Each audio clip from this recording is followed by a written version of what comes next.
Hi guys, it's Heather the Crochet Witch. How are you guys doing today on this 13th day of Vlogtober? 13 days, 13. Oh my God. So excited. Eddie's excited too, clearly. How are you guys doing today? Me, I just got off of work a little bit ago. I have finally acquired all of the gift swap that I have for Courtney from Fiberfox Studios. So I will be sending that out tomorrow. I have to wrap the last of the gifts tonight and get that out tomorrow so that it can get to her before Wednesday. So cutting it close this time. My gosh. What else? Didn't have an eventful day because, like I said, I worked. I need to get sleep, that's for sure. And after I finish this video, I'm going to attempt to watch a scary movie with Damon. We'll see. I may actually be the one that falls asleep tonight. Pretty tired. But anyway, so yeah, and I still have to wrap gifts, so it's gonna be an eventful night. I don't think anything else noteworthy happened today. It's besides the fact that it's been raining. Oh my gosh, it's been raining. I don't want to say nonstop because it has been off and on, but like the sky has been dark and cloudy and ominous and just deliciously October all day long. And then we've had like hard gusts of rain. It's actually starting to rain again now. So like if you happen to hear anything odd, that's probably the rain against the window, which is one of my favorite sounds. If we could just get some thunder and lightning, it would be like perfect. Anyway, so until next week's festivities when we are opening advent calendars and gifties and all that good stuff, I have been doing a couple things with you guys. I have been opening up these random coin, like quarter machine prize balls, and seeing what we get. So we're gonna do one tonight. There is a universal monster inside of here. There's still one, sorry. I don't know where I got like this ton of hair from. Sitting on my shirt. There are gremlin balls in here. There are ET balls in here. And there are Halloween 2 balls in here. As opposed to Halloween 1. So let's pick one. We got an ET. Don't even have a guess at what could be in here. There is a little embellished ET right there. Love it.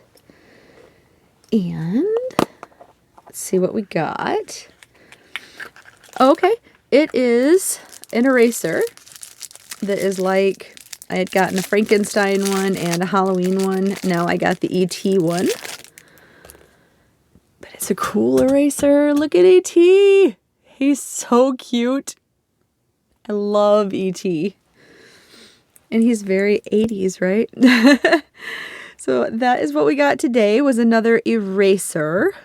So cute. Let's see. Another thing. I think I'm actually gonna, well, before I speak too soon, let me just talk about this first. I was going to say, I think I might actually do a short video today, but we'll see. So another thing that I have been doing is in my handy dandy L decorated notebook that was a gift to me. I have 31 topics for discussion. For those of us who are fans of the Stranger Things show, they are predictions, like I said, topics of discussion. They're thoughts and ideas. Some of them are my own that I've had. Some of them are things that I found around the internet that you could agree or disagree with. And then I tell you my opinion. Of course, I tell you my opinion. And open up the platform for you guys to tell me what you think. If you agree, disagree. I love the fact that we've all been talking about like the theories and like whether or not we believe them. I love it. So keep them coming, you guys. Today, let's try to keep everything short. Come on, Heather, you can do this.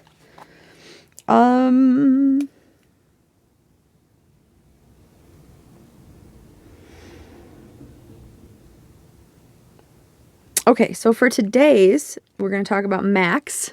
I'll know and love Max, I hope. At least know her. I suppose it's your choice whether you love her or not. Oh, sorry. I'm very thirsty. I had to get my Diet Pepsi in for the day. I love Max personally. I think she's wonderful. But the theory today is about her. We all know she went into... Well, she was supposed to die in season 4. Vecna's intention was to kill her. He technically did kill her. And then that's when we saw Elle's new like superpower gift was to bring her back to life. Even though when she went to like get back into her head in person at the hospital, there was just blackness. Max wasn't there. And a lot of people think she's like brain dead, or like her inside her was with Vecna because she died, and basically Elle just like kept the shell alive, the form of Max. So the theory going around the interwebs is that Max is going to recover in season 5 and be a vessel for Vecna. So, my thoughts on this. I do think that Vecna is going to be searching for a new vessel because we saw basically his old one get destroyed, right? When Nancy and Robin and Steve were firing on him with all their, was it Molotov cocktails and their sawed-off shotgun and everything. He definitely like had to lay low, and I feel like he's in this stage where like for those of you who've seen Harry Potter, like Voldemort stage, when he wasn't really corporeal or whatever, he didn't have his own body, but he was an existing being. And Voldemort was living off of like unicorn blood and just all this like he was almost like a mist at one point, I think, just because he needed to get a body. He needed to form his body, but like Vecna is kind of like possibly searching for a body to inhabit, right? And Elle was able to, this is kind of an crazy thing, so just follow me if you can. I don't know if I can follow me. But Elle was able to, like the whole episode that was called Piggyback was specifically because Elle was able to piggyback through Max's memories, and then not in the physical body join her, but at the same time, as far as in the mind battle, her physical body was with her then, mentally, so not really physical, but she was still present with her, I guess is what I'm trying to say.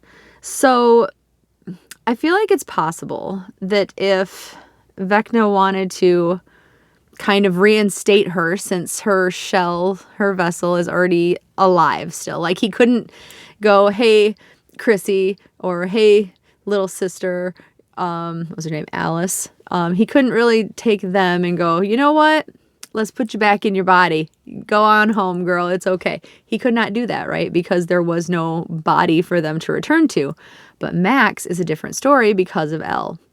So in theory, he could, if he ever chose to, let her go, let her return to her body. And this is, of course, assuming that she's with Vecna, but I think she is. But he could potentially piggyback with her, right? So his consciousness is moved into another vessel so that he can control her from within, like kind of like the Mind Flayer did with Billy. Like Billy was there. Billy had moments of clarity, like when he stopped his visions that he had of like punching Mrs. Wheeler and knocking her out or whatever.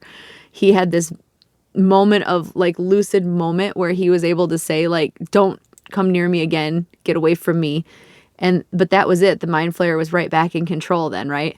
So like in theory, Vecna could inhibit Max's body with her, and then maybe or maybe not, she could fight him off or keep him under control. Probably not, because he's super experienced with this kind of thing and Max is not. But I think it's very possible that he could start to use her as a vessel, because he would see that her body was still around, right?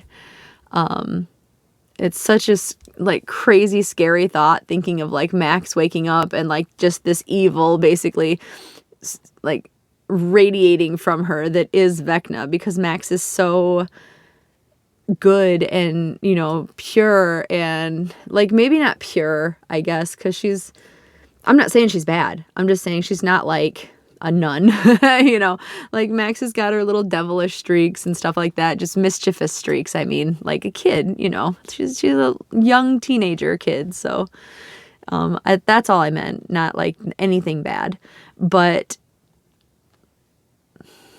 I don't know. I could see it. You guys. What do you think? Do you think that it's possible or probable that Vecna's going to inhibit her, take control, however you want to say it, and she'll become his vessel? And if so, do you think that Max will still be in there too and like could fight him from within maybe? Just a thought. But yeah, let me know what you guys think. I love hearing your ideas and everything. So yeah, let me know. Okay, and then the last thing that I have is creepy story time. Creepy story time has been a range of different topics. Some of them are like my own experiences with the supernatural side of things. And my friends also. I did tell you Joe's story at one point. Some of them have been about real life things like serial killers. We talked about Ed Gein, the serial killer that inspired the Texas Chainsaw Massacre. We talked about this really scary cult situation that happened with the Anthill kids. We've talked about urban legend type things, which actually is, I have that today for you guys, another urban legend. And we've talked about different cryptids, which actually this falls into a cryptid urban legend is what this is today. Not a Michigan one, but it's okay. But yeah, just different creepy things. And I find the thought of this both intriguing and creepy. I find it intriguing in like a Mothman way, where I don't know if you guys have seen it, but Mothman has become a little popular, like to put on like shirts and different things. Like, I mean, I've seen Mothman underwear, but I mean, they almost make him like a personable, kind of like, okay, in my opinion, if you've ever seen from like the 90s, I think the show was in the 90s called Harry and the Hendersons, and Harry was essentially a Sasquatch, right? Or a Bigfoot. But he had his own personality, and like you grew to love Harry because he was such a cute fella and everything. That is how I feel like the Mothman is becoming a little bit personalized or personalitied or whatever. So like, and like that is so interesting to me. So like I do feel like this is like intriguing in that way. Like I feel like he could have like a personality kind of, but we'll get into that. So what I'm talking about today is I think he's a fairly well-known cryptid from North America, from the Americas. But the cryptid in question is the Jersey Devil, which I actually had confused with the Mothman when I was a kid. And I'm not sure why, because they're definitely different. Like, the only thing I've seen similar is the presence of wings and the fact that they are both said to have red glowing eyes. But they're still quite different, as anybody who's familiar with one or the other will soon see, I guess. But so the Jersey Devil, the legend behind it is that there was once a woman, I have seen her named Jane Leeds, Leeds, Leeds, and I've seen her named Deborah Leeds, but both agreed that her last name was Leeds.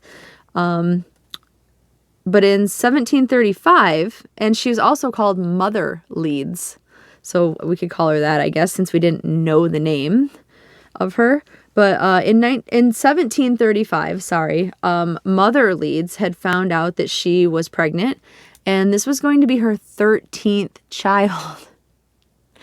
So she was very upset when she found out she was pregnant. She cursed heavens and earth, I suppose, and she actually spoke badly enough that she cursed the child that she was carrying. She claimed that it would be the devil. And then one dark and stormy night, much like tonight, she went into labor, and when the child was born, he was a normal, like, here's your healthy, normal baby boy. And suddenly a transformation hit. The transformation gave the child, like, deformities, if you will.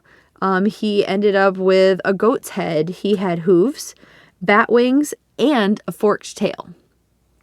So almost like a chimera. Well, I call them chimeras. I know you probably pronounce them chimera. However you want to pronounce it. Almost like, in my opinion, it's kind of like that. I think that chimeras had a lion's head, but they had wings. They had different features from different animals. They were like mixed up kind of. So it kind of reminds you of something like that.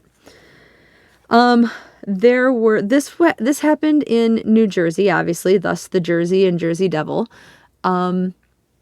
near the Atlantic City area. It was called like Pine. Oh, I forget now, because of course I didn't write that down. I want to say Pine Ridge, but I don't think that's right. But the area now is Atlantic City. At least that area, right? And there were a lot of sightings. Like, I didn't find a year, but super early on into the legend, there was a famous, at the time, he's not famous to me, but like, he's not well known to me, I should say, but he was a well-known, like, militant guy. He was checking at this mill that was making his cannon fodder, his cannonballs, and he saw the form of this flying creature that flew past him. And he saw the head of the goat, I believe it said, and he took some of his cannonballs and fired them at this creature, and nothing fazed him at all. Just took the cannonball and kept going, basically. So that, like, speaks to, like, this great, like, power or strength of this creature. A famous sighting of him was by Napoleon Bonaparte's brother. His older brother, Joseph, claimed that while he was hunting on his property in the area in 1820, he claimed to have seen the Jersey Devil. So we're going into the 1800s by now. If he was born in 1735, he was sighted before the 1820s, but now we're in the 1820s with Joseph Bonaparte sighting him. And then during the 1840 and 1841, the Jersey Devil was blamed on several separate occasions for killing off livestock. Some people claimed that they saw him do it or saw him carry them off. Fast forward to 1925, and a farmer claimed to have shot him with no corpse to show for it.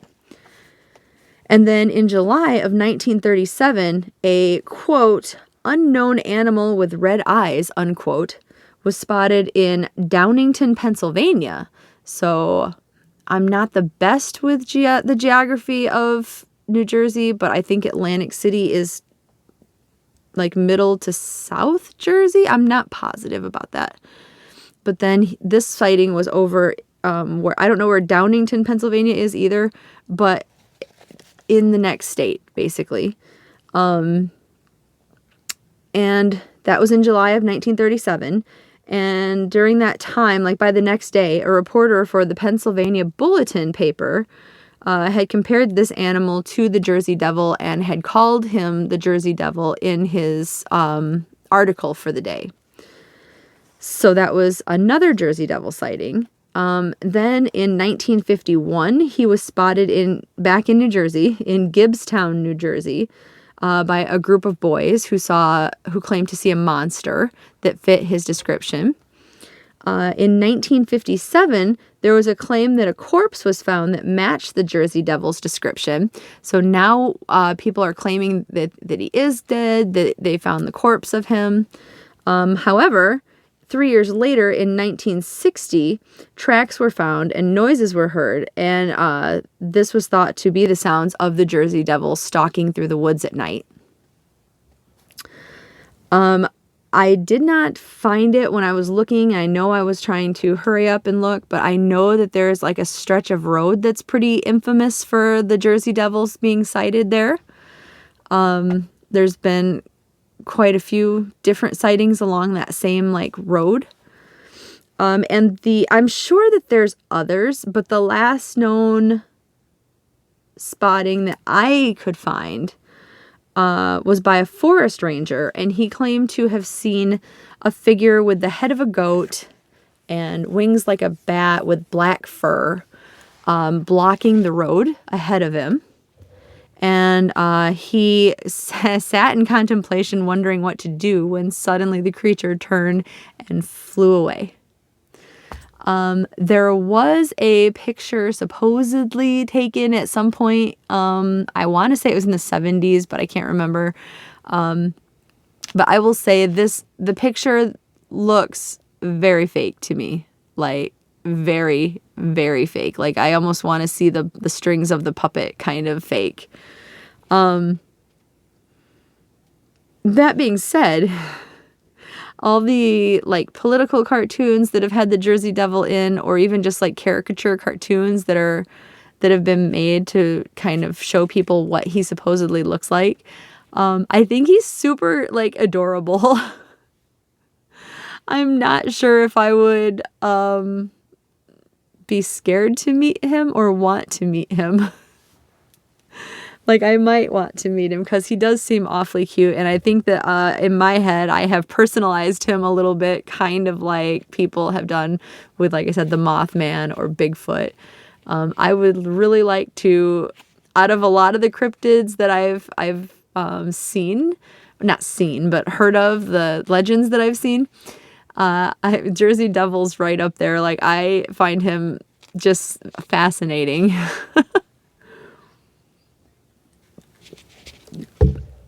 So that is the creepy story time that I have for you, was that urban legend of the Jersey Devil. Have you guys heard of the Jersey Devil? I'm assuming maybe some of you know a little bit more about him than I do. And feel free to share that down below. Because like I said, I was just trying to hurry and write down some research information that I could. But I'm sure there's a lot more out there than just the websites that I found. I think he's definitely somebody I'm going to be looking more into, because like you kind of have heard the name. He inspired 2 different hockey teams from 2 different like leagues. He's the Jersey Devil mascot, inspiration, whatever. And then I think there's just a different variation of the Jersey Devil or something. I don't know, but he's inspired 2 different hockey teams, which is kind of funny. Like a goat-headed, bat-winged guy is inspiring hockey teams. I don't know. I love it though. Like I said, I've totally like personalized him, I think, a little bit. Yeah, but let me know if you have heard of him, or if you've heard any like witness tales that I haven't mentioned, or yeah, I think that'd be really cool. I'd like to think that none of the corpse things were true, that he is still out there. If he were, you know, to begin with, out there. But yeah, let me know what you think and if you have heard of him before. I'm very interested to know. Hopefully you enjoyed today's video and it wasn't too long this time, so hopefully all is well there. But yeah, I will let you guys go. We are only like 44 people away, I think, from 3,000, by the way, you guys. So if you haven't yet and you would like to keep up to date on different videos that I'm doing, why don't you hit the subscribe button down below? And yeah, so we are closing in on that road to 3,000. I'm so excited. But all right, I will let you go. I will definitely be talking to you tomorrow. Today, Thursday, is my day off and usually my day for doing videos anyway. So hopefully I'll have a few more lined up for you guys. Yeah, until then, thanks for joining me and I love you. I love you very much. Don't forget that. And bye guys. I'll talk to you soon.